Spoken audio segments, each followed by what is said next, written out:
السلام علیکم۔ Karachi digital news کے ساتھ میں ہوں عبدالستار۔ شامل کریں گے نیوز ہیڈ لائنز۔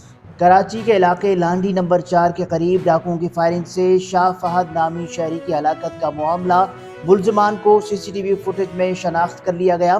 واردات سے قبل ملزمان کو گلی میں داخل ہوتے دیکھا گیا۔ ملزمان کس راستے سے فرار ہوئے، سی سی ٹی وی فوٹیج کے ذریعے پتہ لگا لیا گیا۔ ملزمان کی تلاش کے لیے چھاپے شروع کر دیے گئے ہیں۔ سندھ حکومت کی بجٹ کی تیاریاں جاری ہیں۔ سرکاری ملازمین کی تنخواہ میں 20% تک اضافہ متوقع ہے۔ ترقیاتی بجٹ 1000 ارب سے زائد رکھنے کی تجویز دی گئی ہے، جبکہ اضلاع کا ترقیاتی بجٹ 65 ارب روپے متوقع ہے۔ سندھ حکومت کا موقف ہے کہ صحت اور پینے کے پانی کے منصوبے پہلی ترجیح ہوں گے۔ وزیر اعلیٰ سندھ سید مراد علی شاہ کا کہنا ہے کہ وفاق سے بجٹ میں سندھ کے حوالے سے ملنے والے فنڈز کے بارے میں ابھی کچھ نہیں پتا۔ ہمیں نہیں پتا کہ وفاق ہمیں اگلے مالی سال میں کتنا حصہ دے گا۔ مراد علی شاہ نے کہا کہ بجٹ سے متعلق وفاق نے ہم سے کوئی تجاویز نہیں مانگی۔ بجٹ میں وفاق اگلے سال کتنی وصولیاں کرے گا معلوم نہیں۔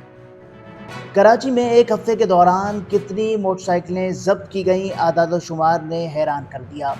مراد علی شاہ کو پیش کی گئی رپورٹ میں بتایا گیا ہے کہ ایک ہفتے کے دوران ہیلمٹ نہ ہونے اور قوانین کی خلاف ورزی پر 43,852 موٹر سائیکلیں ضبط کی گئیں۔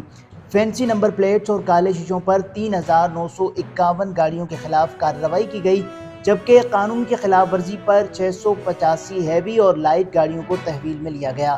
رپورٹ میں ٹریفک پولیس نے 25 گاڑیوں کے فٹنس نہ ہونے پر رجسٹریشن، جبکہ 663 گاڑیوں کی رجسٹریشن عارضی منسوخ کرنے کی سفارش کی۔ ان کو بتایا گیا کہ ٹریفک قوانین کی سنگین خلاف ورزیوں پر 22 چالان درج کیے گئے۔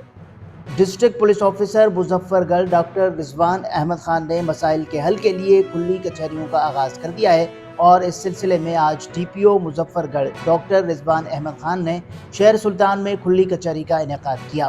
انہوں نے تھانہ شہر سلطان پہنچ کر پولیس سے متعلق شکایتیں سنی اور ان کے حل کے لیے موقع پر احکامات جاری کیے۔